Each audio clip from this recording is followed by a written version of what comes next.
What's going on, guys? Welcome back to yet another video. And in today's video, the fall has come, which means the bass fishing is really going to be really good right now, especially as we get towards Halloween and the bass are going to be moving up into the creeks. The shad are going to be spawning. It's going to be an absolute amazing fishing fiasco, whatever. And in today's video, we're going to be talking about the 7 top baits that you could be using right now to catch more fish. Without further ado, let's get into it. So obviously now that it's fall, the very first thing that anglers, especially bass anglers, are going to be talking about and thinking about on their mind is going to be bait fish imitation. There's definitely a bunch of different baits. There's hundreds of different baits you could use to imitate bait fish, but definitely one of my favorite, if I had to pick one, has to be a jerk bait.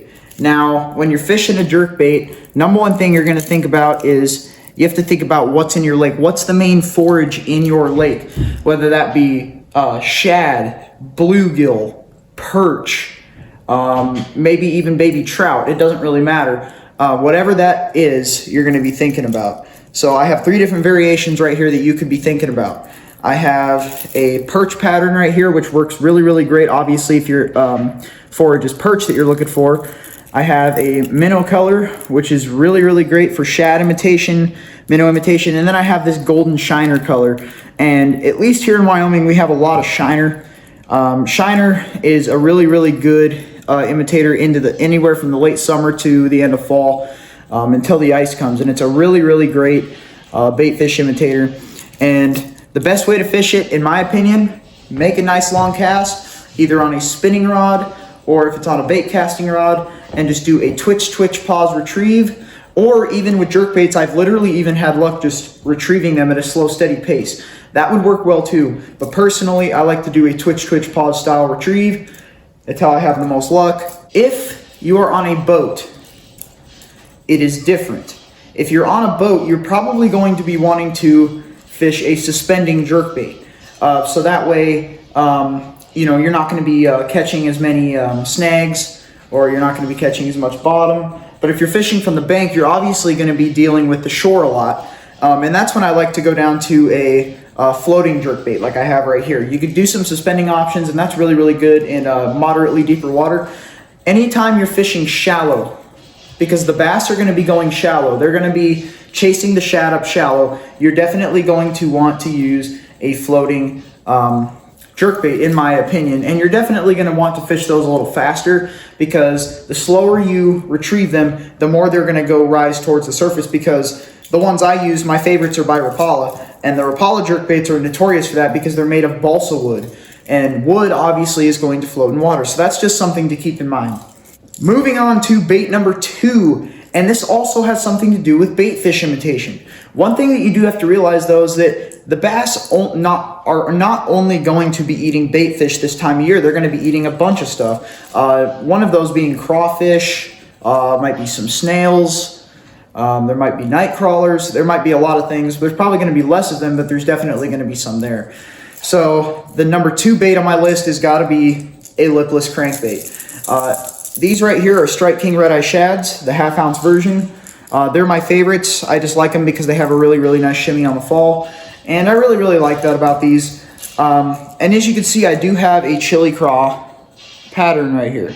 And the chili craw pattern is really good for imitating those crawfish on the bottom, which is great. But the way I'm going to fish these is going to be different. Obviously, I'm going to be fishing them with a slow and steady retrieve with my rod tip up, instead of using... instead of having them, you know, like a jerkbait where I'm going to be twitching them. Because chances are, if I'm going to twitch a crankbait like this, it's going to get snagged and everything, and it's not going to be a good show. However, if I'm fishing these, a lot of times in the fall when I'm fishing them, it's a lot different in the spring. But in the fall when I'm fishing them, a lot of times I'll cast them out there, I'll let them sink down to the bottom, and then I'll just yo-yo them up off the bottom.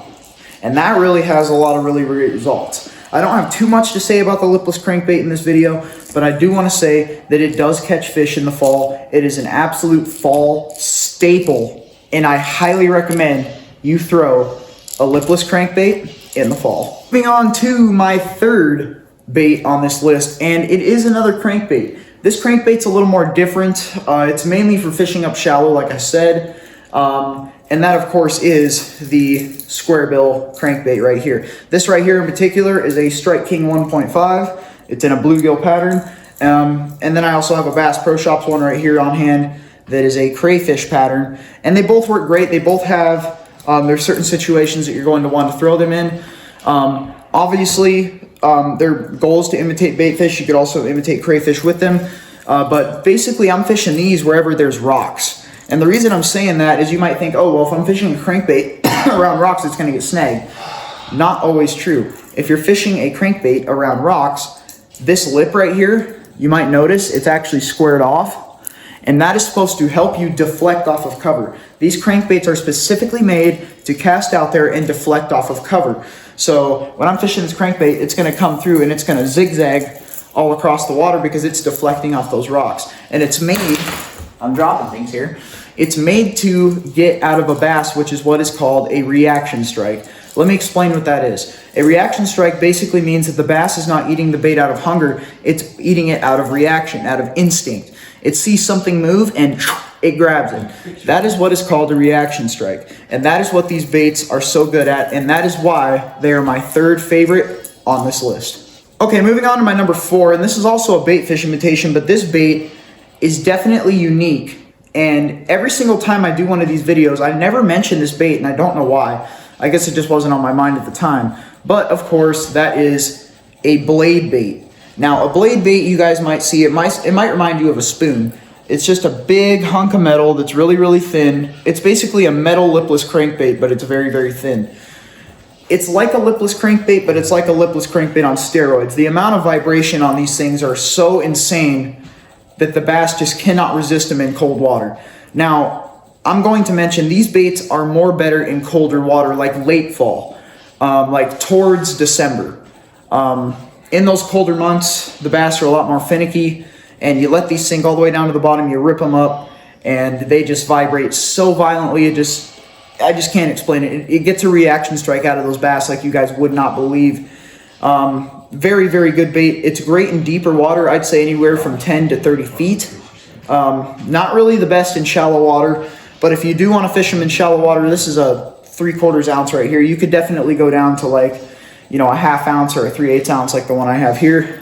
Not too much to say about the Bladebait right now, but I do have to say these things are cold water magic. Moving on to another fall staple.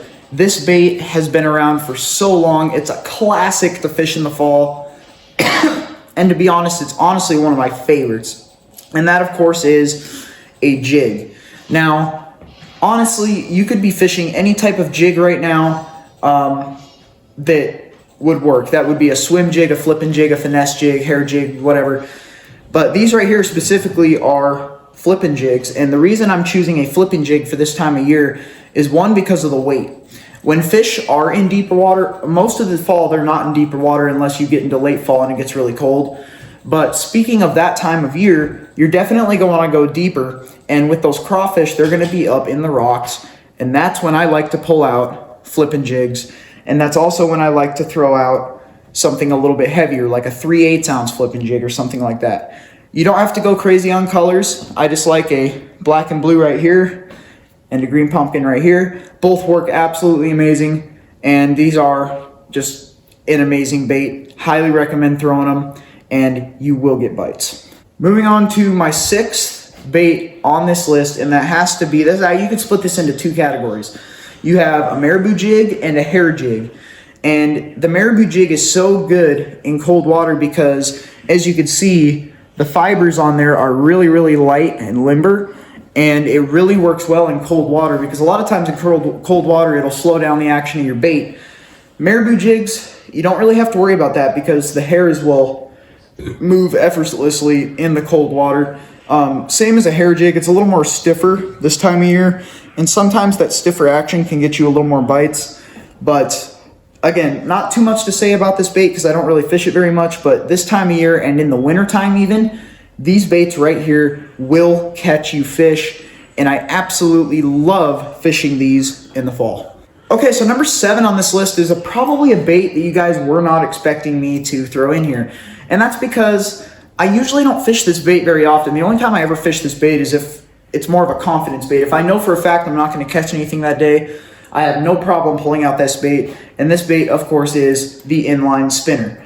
Now, the inline spinner is great.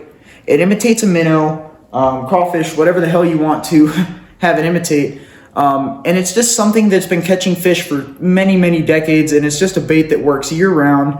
And it's one of my favorite fall baits because it really does imitate a smaller version of a bait fish. And this may not catch you giant fish, but it will catch you numbers of fish. However, don't let that fool you. I have caught fish excess of 4 pounds on baits like this right here. So these are definitely should not be underestimated, and I highly recommend you guys are throwing them this time of year. So I hope this video sheds some light on what you guys could be doing a little more to catch fish this fall, even into early winter time.